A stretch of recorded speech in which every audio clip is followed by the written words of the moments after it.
en eau douce, j'ai pas peur, je vous ferai dire. Les truites, les carpes, c'est quand vous voulez. Mais là-dedans, il y a des machins qui font 3 fois votre taille. Et bienvenue sur une nouvelle analyse d'entreprise. Aujourd'hui, on va analyser Salmar, une entreprise norvégienne qui fait de l'élevage de saumon en Norvège. Et bien sûr, Odin approuve cette vidéo. C'est une entreprise qui innove au travers de fermes offshore qui sont en cours d'exploitation. Et c'est une entreprise qui a des standards de qualité qui sont plutôt importants. Et surtout, c'est une entreprise qui possède un outil de production qui est de très haute qualité. Je me suis amusé à mettre cette image tirée des Chevaliers du Zodiaque, pas seulement parce que c'est une entreprise nordique,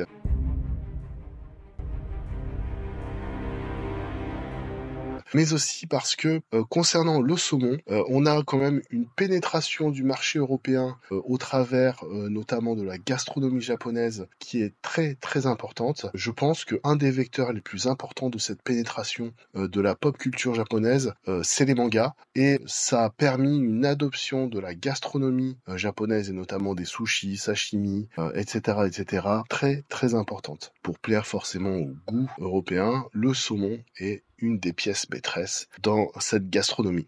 Dis-moi, comment ça s'appelle ce truc-là? Wasabi.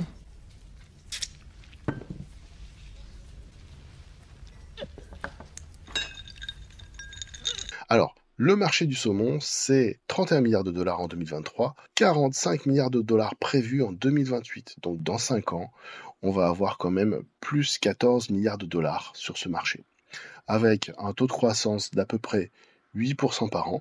Le marché à la croissance la plus rapide, c'est l'Amérique du Sud. C'est important de noter que le Chili est le deuxième pays producteur de saumon, derrière la Norvège, et que le plus grand marché, c'est l'Europe, notamment la France, qui est un des pays qui consomme le plus de saumon en Europe. Donc le marché global des restaurants de sushi représente à peu près 13 milliards de dollars en 2030. Just touch the skin, man. Touch the fucking skin. Look at the color of it. Look at it again. Look at it again. Fucking shit! Dans le monde. Et on voit qu'en 2023, donc on part d'ici, on a une croissance attendue qui est énorme. Ce qui est important de retenir, c'est que tous les segments géographiques vont profiter de cette expansion. Par ailleurs, l'avantage du saumon, c'est une source de protéines, qui a une émission de carbone qui est beaucoup moins importante que tous les autres animaux, si on prend par exemple le porc, le bœuf ou même le poulet. Deuxième sujet, il n'est pas touché par les restrictions alimentaires religieuses, qui lui donnent un avantage concurrentiel par rapport, par exemple, aux autres viandes. Pour le repas de Noël, vous êtes plutôt tonton sexiste ou mamie facho? The night the United States killed the leader of ISIS and gives a press conference like he's giving a post-game NBA. Abu Bakr al-Baghdadi is dead. He died like a dog. Alors, le Q3 2023 pour l'entreprise Salmar. D'un point de vue opérationnel, donc on a leur industrie cœur qui est la Norvège, qui fonctionne très très bien, qui a des bonnes capacités de production. Vous avez l'Islande qui a eu des problèmes et qui redémarre. Vous avez 2 projets semi-offshore qui sont en cours d'opération. D'un point de vue financier, vous avez eu la vente de Frøy à Goldman Sachs. Et vous avez donc 13 millions d'actions qui ont été annulées au Q4 2023, ce qui est quand même important pour les actionnaires de Salmar. Les guidance ont été inchangés. En revanche, on verra que en cette fin d'année, il y a eu quand même quelques petites modifications au niveau des guidance par rapport aux publications du Q3. Un EBIT par kilo, quarter to quarter, il faiblit. Alors ça, c'est lié aux variations du prix du saumon, bien sûr. Mais en revanche, ce qui est important de regarder pour le groupe, c'est le nombre de tonnes qui sont produites chaque année. Et là, on a quand même des volumes qui ont des évolutions qui sont très très importante en quarter to quarter, même en year to year, c'est vraiment très important, très impressionnant. Et donc un EBIT global qui a quasiment doublé en year to year, donc voilà, c'est quand même de très très bons résultats qui sont publiés au Q3. Alors, il y a eu un grand changement pour les entreprises qui font de l'élevage de saumon en Norvège, c'est que en 2022, ils ont annoncé une taxe. Cette taxe, initialement, elle devait être de 40% sur le farming. Il faut considérer que c'est une sorte de taxe sur les fermes d'élevage en océan, en pleine mer. Cette taxe, elle a été implémentée par Salmar et elle représente quand même 3,5 milliards de couronnes norvégiennes. Si on fait un change au doigt mouillé, ça représente à peu près 350 millions d'US dollars. Donc c'est quand même plutôt important. Et cette taxe a été approuvée en mai 2023 par grosso modo le gouvernement socialiste de Norvège qui a approuvé cette taxe à hauteur de 25%. Bien sûr, Salmar est contre cette taxe et ils essayent de faire du lobbying pour que cette taxe soit soit supprimée. Il faut noter que Mowi, numéro 1 mondial de la production de saumon dans le monde, c'est une entreprise norvégienne, ils ont porté plainte contre le gouvernement norvégien pour discrimination parce que cette taxe ne touche que les plus gros industriels du secteur et ne touche pas toutes les entreprises qui font de l'élevage de saumon. C'est-à-dire que si vous êtes une entreprise qui fait plus d'un certain nombre de chiffres d'affaires, vous êtes impacté par cette taxe pour des motifs d'utilisation de l'espace. Par contre, si vous êtes un éleveur un peu plus modeste, vous utilisez aussi de l'espace dans les fjords, mais là, vous n'allez pas être inquiété par ces taxes-là. Mowi a attaqué le gouvernement norvégien. Donc on verra ce qui se passera d'un point de vue de la justice si cette loi est retoquée. Quelles ont été les conséquences de cette loi qui a été annoncée le 28 septembre 2022 ? C'est une loi qui touchait l'industrie aquacole, mais aussi les producteurs d'énergie à l'époque. Donc on voit que l'action a pris une claque énorme. On verra mieux sur ce graphe. Donc on part de à peu près 600 à l'annonce de la loi, donc en 2022. Le 28 septembre 2022, à l'annonce de la loi, on a atteint 360 et les semaines suivantes, on a atteint le plus bas à 320 environ. Donc ça veut dire que l'action a perdu quasiment 50%. Et depuis, elle a repris environ 40 à 45%. Elle a quasiment effacé cet épisode douloureux. J'ai vécu avec une femme et puis au bout de 48 heures, elle a décidé qu'on se séparerait d'un commun accord. Alors j'ai pas bien supporté. Mais pas complètement, parce que là, vous verrez que ces dernières semaines, l'action Salmar a quand même bien souffert, notamment sur le mois de décembre. Sur le mois de décembre, on a eu une attaque de méduse pour Salmar qui a eu des conséquences qui ont été graves, et donc ils ont été obligés de tuer à peu près 1,2 million de saumons. L'entreprise Arnarlax, donc c'est une entreprise islandaise dont Salmar détient 51% des actions, a eu un problème pour mettre un label durable sur son saumon. En effet, le terme durable est plutôt général et vague et n'est pas backé par suffisamment de data. Et donc il peut tromper le consommateur. Donc le gouvernement islandais a interdit à Arnarlax d'utiliser le terme durable pour ses saumons. On a cette information-là aussi. Alors moi, je vois ça plutôt comme une continuation du bras de fer qui oppose le gouvernement norvégien à Mowi, qui est aux plus gros producteurs de saumon norvégiens qui soutiennent totalement l'action en justice contre le gouvernement norvégien. Du coup, le gouvernement norvégien dit on va faire des audits sur vos entreprises parce que on considère qu'il y a des problèmes de bien-être animal et notamment il y a eu quand même pas mal de maladies, pas mal de mortalité ces derniers mois et donc on va vous auditer pour entre guillemets vous mettre la pression, hein. Sous-entendu, on va vous mettre la misère. Le combat continue, le combat continue. C'est vraiment un gros bras de fer. Ce gouvernement mi-écolo, mi-socialiste est vraiment assez négatif vis-à-vis de l'élevage de saumon norvégien. Et donc forcément, ça crée des problèmes de ce point de vue-là. Il faut savoir que les élections en 2023, c'était des élections régionales et municipales. Et les conservateurs ont gagné ces élections. Donc on peut imaginer qu'en 2025, il y aura peut-être du changement. En 2025, c'est les élections générales en Norvège. Donc d'ici à 2025, on a encore 1 an et demi avec ce gouvernement qui n'est pas tout à fait pro-saumon.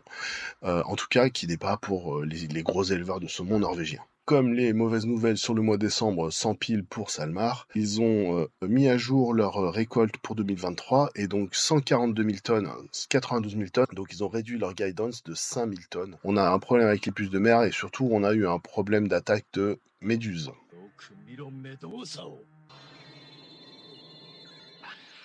Donc voilà, ça c'est les nouvelles guidance de Salmar sur 2023 et forcément ça a eu un impact boursier. Deuxième impact boursier aussi, sur la fin décembre, la Banque centrale de Norvège a relevé encore les taux directeurs. Alors si on regarde la valeur intrinsèque de l'action, on voit que l'action est quand même très sous-évaluée. En revanche, on voit qu'elle a perdu de la valeur suite à l'annonce de la taxe. La taxe, elle représente 25% de l'activité principale de Salmar. On a 80% de l'activité de Salmar qui perd 25% de sa valeur, comme ça, from scratch, à cause des taxes. Donc il faut quand même considérer que cette perte de valeur de l'action de Salmar, elle est justifiée. Que l'action ait perdu 50% de sa valeur, c'est peut-être un petit peu extrême. À l'annonce de la taxe, on est passé à 2 écarts types, et là, depuis la remontada, on est à peu près à moins 1 écart type. Quand j'étais tombé sur Salmar, ce qui m'avait impressionné, c'est l'historique de la droite de régression. On a une pente qui est quasiment à 30%, c'est énorme. Et on a une performance à 5 ans, si elle rejoint la droite de régression, de 39,4%. Donc c'est énorme. On peut obérer un résultat de 25% tout de même, hein. Il faut quand même appliquer cette fameuse taxe. Si on enlevait un quart du résultat, on aurait tout de même un bon gros 30%. Donc c'est quand même magnifique.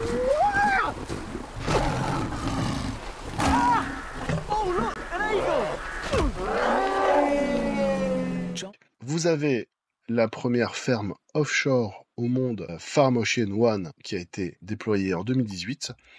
Des installations et des infrastructures qui sont déployées tout le long de ces 10 ans, notamment donc Innovanor. Vous avez vraiment tout un tas d'infrastructures qui sont mises en place par Salmar. Par le jeu de différentes fusions-acquisitions, c'est un peu compliqué, mais Salmar devient le numéro 2 du saumon dans le monde. La politique de Salmar concernant le saumon, donc, c'est d'être autonome dans la production d'alevin, donc de smolt, donc de saumon qui n'est pas encore mature. C'est d'avoir un taux de survie le plus important possible. Là, actuellement, en 2022, il est de 95%. Parce que forcément, s'ils ont un taux de survie qui est important, ils ont des meilleures récoltes, bien sûr. Et bien sûr, d'avoir des antibiotiques à 0. Donc ça, c'est très important pour eux. On a tout de même, c'est important de le signaler, Monsieur Witzo, qui est le fondateur de Salmar en 1991. Donc il détient 93% d'une entreprise qui elle-même détient 45% des actions de Salmar. Donc ça veut dire qu'on a moins de flottants. On parle donc de skin in the game. Donc le fondateur qui détient 45% des actions de Salmar est en place dans l'entreprise. C'est important, c'est des gens qui détiennent l'entreprise, qui font tourner l'entreprise, qui l'ont fondée. Ils vont pas prendre des décisions court-termistes, ils vont avoir une vision long terme. Et comme pour moi, j'ai une conviction de détention à long terme, ça m'arrange. Comment ça fonctionne, l'élevage des saumons? On va faire de la pisciculture. Et mets le turbo! L'élevage des saumons, on part des géniteurs. Donc on prend les plus beaux spécimens, plus costauds, ceux qui sont en meilleure santé, les plus résistants. On va récupérer les œufs. À partir de ces œufs, on va faire des alevins. Et ces alevins vont donner des smolts. Et ensuite, qui vont devenir des petits saumons qui sont transférés donc dans de l'eau douce et qui ensuite vont être transférés dans de l'eau de mer après 8 à 16 mois. Une fois qu'ils sont dans l'eau de mer, c'est à ce moment-là qu'ils vont grossir le plus et prendre du poids pour devenir des saumons. Salmar, ils sont présents dans le centre de la Norvège avec des usines de production, avec des usines qui créent des smolts, on va dire, on va appeler ça des usines par souci de simplification. Et ensuite, vous avez des zones avec, à proprement parler, vous avez des fermes qui sont installées dans des fjords ou en pleine mer ou en plein océan qui vont faire croître les saumons et ensuite les récolter. Et vous avez aussi une usine de production de poissons nettoyeurs. Donc c'est des lampfish, si je ne m'abuse. Je mettrai une petite vidéo là-dessus pour montrer ce que ça fait. Donc c'est des poissons qui mangent les puces de mer. For direct deployment as cleaner fish in the salmon pens. The lumpfish soon started grazing down the sea lice, and the lice numbers began to drop dramatically. Dans le nord de la Norvège, ils ont aussi donc des fermes qui sont déployées, et ils ont installé Innovanor, et ils sont en train de développer cette zone qui a un environnement beaucoup plus rustique, mais donc bien meilleur pour la santé des saumons. Il y a un potentiel de développement qui est très très important, d'autant que Arctic Salmon, qui est une filiale de Salmar, a des concessions dans les zones arctiques pour faire de l'élevage de saumon. Il y a vraiment un gros potentiel à cet endroit-là pour faire du saumon dans de bonnes conditions. La partie vente et industrie, donc bien sûr ils ont Innovamar, Innovanor, donc ils ont des usines, ils ont tout ce qu'il faut pour produire les filets de saumon, faire en sorte que le produit fini soit de la meilleure qualité possible et aussi une capacité de production qui est très importante parce que quand on veut du poisson frais et qu'on n'a que 15 jours de conservation, pouvoir récolter, traiter, mettre en conditionnement très très vite le poisson, c'est hyper important. C'est vraiment une bataille contre le temps et il faut vraiment avoir une bonne maîtrise de la chaîne du froid. Très important.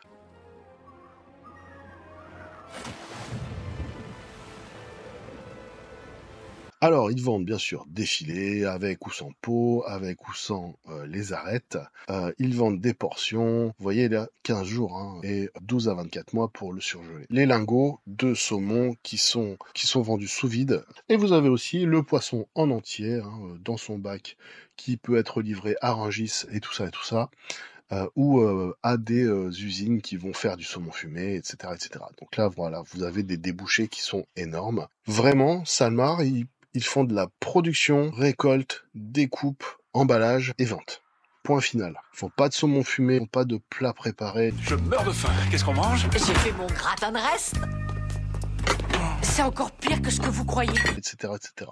Eux, ils créent la matière première. Ils ont tout un tas de certifications hyper importantes. Donc pêche durable, ASC, etc. Donc là, cette partie-là, je vous l'ai mise en français. Cette partie-là, j'ai pas trouvé de traduction. Quand vous comprenez pas, vous dites c'est pas faux. Comme ça, vous passez pas pour un glandu. C'est ma botte secrète. Il faut quand même, pour cette certification, notamment l'organique salmon, la densité dans les enclos doit être de 10 kg par mètre cube. Donc ça, c'est important, il faudra y penser. Bon, après, vous avez toutes les normes HACCP, etc., etc. Leur objectif, c'est d'avoir le meilleur taux de survie pour les poissons, d'avoir du bien-être pour le poisson. Ils utilisent 0 antibiotiques pour prévenir justement la résistance aux antibiotiques, donc ça c'est important. Ils l'utilisent ni en Norvège ni en Islande. Dans leur pratique et dans leur process par rapport à la santé des poissons, tout ce qui est chimique, médication, c'est en dernier recours. Leur objectif, c'est que le poisson ait le plus d'espace possible. On sait que dans les législations actuelles en Norvège et en Islande, c'est 25 kg par mètre cube ou 10 kg par mètre cube. Donc ça, c'est la législation. Et chez Salmar, en 2022, il est de 8,10 kg par mètre cube en moyenne, en densité. Donc ça veut dire que les poissons ont beaucoup plus d'espace pour se développer, ce qui fait que, de mon point de vue, ils sont en meilleure santé, 2, ils ont un meilleur développement, 3, ils ont moins de stress, ça va éviter le cannibalisme et ça va éviter d'avoir des poissons qui vont avoir des problèmes au niveau de la qualité de la chair. Donc c'est important d'avoir ça, et ça veut dire aussi que chez Salmar, il y a de l'espace, il y a de la place pour les poissons, et éventuellement, il y a de la place pour développer l'activité. À rabord, ils peuvent aller jusqu'à 25 kg par mètre cube. Cependant, le 8 kg par mètre cube, je trouve ça très bien. Les évasions de saumon. Pour expliquer les évasions de saumon rapidement, quand des saumons d'élevage s'évadent, ils vont frayer avec des saumons sauvages et ils vont affaiblir le patrimoine génétique des poissons sauvages. Puis régulièrement, des poissons s'échappent des cages et vont se reproduire avec des poissons sauvages, ce qui à terme appauvrit l'espèce. Et en 2022, Salmar a seulement 11 poissons qui se sont échappés. Donc, c'est plutôt une entreprise de ce point de vue-là qui est vertueuse. La nourriture qu'ils utilisent pour les poissons. Ne mange pas de graines! Donc, il y a des controverses sur l'huile de poisson, sur le fait que la viande de poisson qui est utilisée pour le saumon, ça représente, on doit utiliser par exemple 4 kg de viande de poisson pour avoir 1 kg d'huile de poisson. Mais vu que cet ingrédient ne représente que 28% de la nourriture totale qui est utilisée pour les saumons, on obtient 1 kg pour 1 kg. Grosso modo. Ils utilisent du soja et d'autres protéines végétales comme apport de protéines, notamment là les nouveaux champignons qu'ils utilisent pour nourrir les poissons. Ils ont mis au point un procédé de culture de champignons microscopiques sur des déchets industriels. Ainsi, ils résolvent 2 problèmes. Ils proposent une solution pour des déchets et ils produisent un aliment qualitatif pour les poissons. Après un projet pilote, elle pourra être étendue à l'ensemble de l'Union européenne puis au monde entier. Ça, c'est 100% zéro déforestation. Ça, c'est important. Vous savez, c'est des Norvégiens, ils sont quand même assez écolos. Donc, ils essayent de faire très attention et c'est dans la politique de Salmar. En tout cas, c'est des choses qu'ils mettent en avant. Les carbohydrates avec donc les céréales et le maïs, l'huile végétale avec l'huile par exemple de pépins de raisin et l'huile de lin. Donc voilà ce qu'ils donnent à manger à leurs poissons. Ils ont une politique de 0 antibiotiques. Très important parce que dès que vous élevage de saumon, les gens ils vont dire antibiotiques et nourriture. Donc ça c'est important de entre guillemets le débanquer, j'aime pas ce terme-là, mais en tout cas voilà, de le mettre en avant et de comprendre ce que fait l'entreprise. Ensuite, donc leur stratégie anti-puce. Donc ils ont des mesures préventives, donc avec tout ce qui est enclos, tout ce qui est protection des poissons. Nettoyage des poissons. Alors les poissons qui ont des puces de mer, ce qui peut être fait, c'est qu'on peut les récupérer, les faire passer dans de l'eau douce. Les puces de mer, elles survivent pas dans l'eau douce, elles vont se détacher. Une fois que vous avez nettoyé vos poissons, vous pouvez les remettre dans de l'eau salée. Et en avant Simone, vous avez tout ce qui est non médical, et donc de ce point de vue-là, vous avez donc les petits poissons là qui mangent les puces de mer. Ça a un très très bon effet régulateur concernant les puces de mer. Are now becoming immune to many of these treatments, and the industry is thus implementing the use of cleaner fish, such as lumpfish, to graze sea lice from farmed salmon. Et ensuite, vous avez aussi, et en dernier secours, vous avez la médication zéro émission, et sinon vous avez les médications de type chimique. Donc ils peuvent utiliser des insecticides. Attention, j'ai pas dit que c'était une entreprise qui était parfaite. Je dis juste que par rapport au challenge qu'ils ont à relever, ils essayent d'être le plus vertueux possible. Alors au niveau du saumon islandais, donc on a vu là l'entreprise Arnarlax, ils ont 51% de cette entreprise et ils ont eu quand même pas mal de soucis, notamment au niveau de la production, des infestations de puces, mais aussi des attaques de jellyfish, donc de méduses. Ces infestations, ces attaques de méduses ont vraiment impacté la production en Islande qui a été quasiment même négative cette année. En Écosse, c'est pareil. Just touch that. Yeah, it's cold. Touch it. Fuck. Don't cold. Jackie, we're stuck in neutral. Les jellyfish, les puces, vraiment des gros problèmes de ce point de vue-là. Et donc leur production a été très impactée. L'entreprise Scottish Sea Farms qui est détenue à 50% par SalMar et l'autre % par Leroy Seafood Groups. Et c'est une entreprise qui est complètement intégrée à 100% avec qui part des smolts jusqu'à la vente et le traitement, l'élevage et le traitement en usine. Pour Arnarlax, c'est pareil, c'est une entreprise qui est 100% intégrée avec qui fait donc des smolts et qui a donc des offices de vente, des fermes et des usines pour gérer les poissons. SalMar Aker Ocean, donc ça c'est une joint venture avec Aker qui est une entreprise d'ingénierie qui fait notamment et en grande partie du offshore pétrolier. Donc ils ont une expertise dans le pétrole, dans le offshore, et SalMar amène son expertise dans le saumon. Ils ont créé Ocean One qui est une ferme 100% offshore. L'échelle de cette ferme-là, c'est juste énorme, et donc on en est à la 3e récolte pour cette ferme. Donc c'est une ferme qui est en fonctionnement. Il y en a une seconde qui est en cours de route, et il y a 2 unités offshore, semi-offshore, qui sont en cours de progression. Donc c'est vraiment quelque chose qui est en cours. En revanche, ils ont été obligés de mettre en stand-by les investissements à cause des taxes. Donc ils attendent de savoir à quelle sauce ils vont être mangés au niveau des taxes avant de réinvestir dans ce projet-là, avant de remettre en production des fermes offshore, parce que bien sûr les fermes offshore c'est beaucoup plus cher. Alors ça a beaucoup d'avantages. 1, ça permet de faire des fermes intelligentes avec tout un tas de capteurs, de monitoring pour les poissons. 2, ça permet de mettre les fermes dans des endroits où il y a des conditions qui sont beaucoup plus difficiles pour les poissons, et donc ça va les rendre plus robustes. Par ailleurs, c'est beaucoup moins infesté par les puces de mer dans ces zones-là. Et la surface est tellement énorme que vous avez des conditions de vie pour les poissons qui sont très bien. Ça permet de faire des économies en termes de nourriture pour les poissons, ça permet d'être beaucoup plus efficace, ça a beaucoup d'avantages, mais effectivement c'est des infrastructures qui ont un coût qui est énorme et qui mettent du temps à se rentabiliser. Donc tant qu'on n'a pas un framework pour les taxes sur le farming offshore, ils ont gelé leurs investissements. Alors, dans les projets de développement, donc ils ont le Arctic Offshore Farming, qui sont des projets sur des zones offshore, mais dans l'Arctique, donc dans la partie nordique de la Norvège, et donc dans des zones qui sont très froides, spécifiques, où ils prévoient d'avoir de bons résultats. Seyar. Seigneur Odin, prête-moi ta force.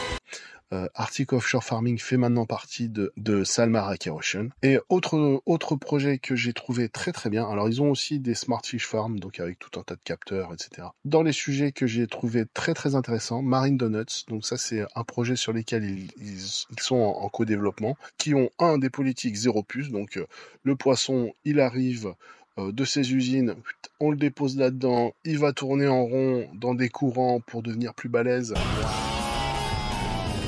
et dans un espace complètement isolé par rapport à l'océan. Donc pas d'invasion extérieure, ils sont complètement protégés, pas de méduses, pas de puces, etc., etc. Moins de maladies aussi. Et vous avez donc un pompage qui se fait donc par le Donuts. Et par ailleurs, au niveau du nettoyage du Donuts et donc des déchets, vous avez une gestion possible qui est beaucoup plus intelligente et beaucoup moins polluante pour les endroits sur lesquels sont posées les fermes. Sachant que ces fermes-là peuvent être complètement mobiles et déplacées. Donc ça, c'est aussi quelque chose d'important à savoir.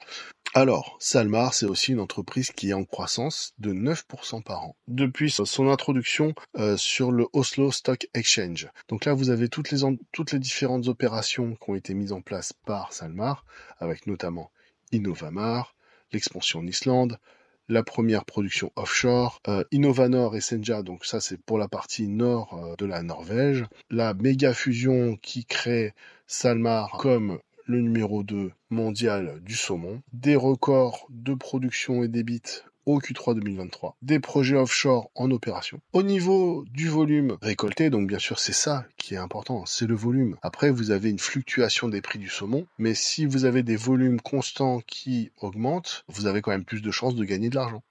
Just as hope is not a strategy. 2023, on est à 273, donc c'est des croissances en year-to-year qui sont énormes, avec un plus 29%, mais qui s'explique par la fusion pour que SalMar devienne le deuxième opérateur mondial. Et ensuite, vous avez une croissance, bon an mal an, de 9% et un potentiel de plus 21%. Sur toutes les zones qui ont eu des problèmes, on a des bonnes perspectives de redressement. Donc ça, c'est important de le noter. Donc les guidance 2024, on a des guidance qui sont toujours portés par une demande importante en protéines, avec des marchés pour SalMar qui vont croître en termes de volume. On ne peut pas parler du saumon d'élevage sans parler de cette vague de protestations Let's bounce. Put the word out, I'm building an evil army. All psychopaths and ex-cons welcome. qu'on peut avoir, notamment là je me suis basé sur la France, mais c'est intéressant d'avoir un retour sur par exemple un élevage qui est un projet de l'entreprise Pure Salmon qui souhaiterait s'installer dans le Médoc, donc qui fait face à des fortes résistances, notamment des activistes et notamment des écolos. Donc ravi d'avoir des discussions avec des arguments, mais maintenant c'est vrai que c'est difficile d'aller se battre contre des gens qui ont une idéologie. C'est l'opposition de deux mondes. Il faut juste vérifier que dans le clair-obscur qu'il y a entre ces deux mondes ne surgissent pas des monstres. Et Pure Salmon fait partie des monstres. Les activistes, de toute façon, quelle que soit l'activité que vous allez faire, ils seront contre. Eux, ils veulent de l'immobilisme et ils veulent de la décroissance. Et malheureusement, quand ce sera trop tard et que la France se sera trop appauvrie, ils diront « Ah, mais oui, mais c'est le reste du monde qui n'a pas joué le jeu. » L'économie, ça fonctionne avec des entreprises qui peuvent être très vertueuses, mais l'économie, ça doit créer de la valeur, créer de la richesse et donc réaliser des profits. On ne peut pas vivre d'amour et d'eau fraîche. C'est très bien joué avec le fait de prôner l'indépendance alimentaire de la France alors qu'on n'a pas besoin de saumon ici. From your expression, I would have guessed constipated or chilly. Alors, concernant la valeur SalMar, on a plus 47% depuis le 1er janvier, mais on a vu que en 2022, ça avait baissé de façon vertigineuse. Pays merveilleux! Donc forcément, ces 47% sont complètement normaux, c'est un rattrapage. On a quand même des PER qui sont plutôt élevés pour cette entreprise, mais on a vu que la courbe de croissance était complètement très très importante. On a quand même historiquement des free cash flow, des valeurs d'entreprise sur free cash flow qui sont très importants. 2023, 8, c'est important de le souligner, de mon point de vue. Un chiffre d'affaires qui est en croissance constante. Des EBITDA bien sûr qui sont en croissance constante, avec des marges qui oscillent entre 20 et 30%, mais qui sont en croissance constante. La marge nette est de 15%. Il faut quand même se poser la question, pourquoi en 2023 la marge nette est comme ça? On a vu qu'il y avait quand même eu beaucoup de problèmes, notamment en Islande, en Écosse, beaucoup de pertes dans le cheptel. Oups. Donc forcément, et des investissements. Par contre, des free cash flow qui progressent. Une dette en 2022 qui est quand même très très importante. Vous n'êtes pas sans savoir que en 2022, Salmar est devenu le numéro 2 mondial. Ça s'est pas fait avec des bisous et des caresses. Donc forcément, il y a eu de l'endettement. Notez quand même que le ROE, il est en moyenne de 20%. Et c'est une entreprise qui, on le voit et on le sait, qui a réduit ses capex à cause du régulateur et notamment de l'incertitude au niveau des taxes. Concernant le Guru Focus Score, on a une profitabilité qui est importante, une croissance qui est importante, une santé financière qui est plutôt moyenne, un momentum qui n'est pas tout à fait là, mais un Guru Focus Value qui est plutôt bon. Le Piotrowski Score est à 6. Je vous ai pas mis l'historique, mais il s'apprécie d'année en année. Hein. On a une entreprise qui a quand même des perspectives de croissance qui sont tout à fait excellente, qui travaille dans l'innovation, qui malgré ses 25% de taxes continue à faire de la croissance, bien que ça avait posé des problèmes sur les investissements futurs, hein, parce que ces 25% malheureusement viennent impacter les finances de l'entreprise. Mais en tout cas, on a une entreprise qui est à la pointe, qui a une politique concernant les saumons qui est plutôt très vertueuse. Je trouve que on a un outil de production qui est magnifique, on a des potentiels qui sont très très importants, un savoir-faire depuis 1991, hein, donc c'est pas rien, donc c'est un des groupes leaders dans le monde, donc forcément si vous prenez le fameux adage winner take all, c'est quand même sur une entreprise qui est bien, qui en décembre a tout de même bien souffert hein, avec tout ce qui s'est passé. Et donc je crois aujourd'hui, à l'heure où j'enregistre la vidéo, elle a encore pris moins 4%. Je le redis, ce n'est pas un conseil d'achat, c'est vraiment juste une présentation d'entreprise. Moi, au cours actuel, je vous conseille plus de la mettre dans votre watchlist plutôt que de faire quoi que ce soit d'autre. Et c'est juste un conseil par rapport à votre curiosité et non pas un conseil d'investissement. Il faudra voir ce qui va se passer en 2025 au niveau des taxes.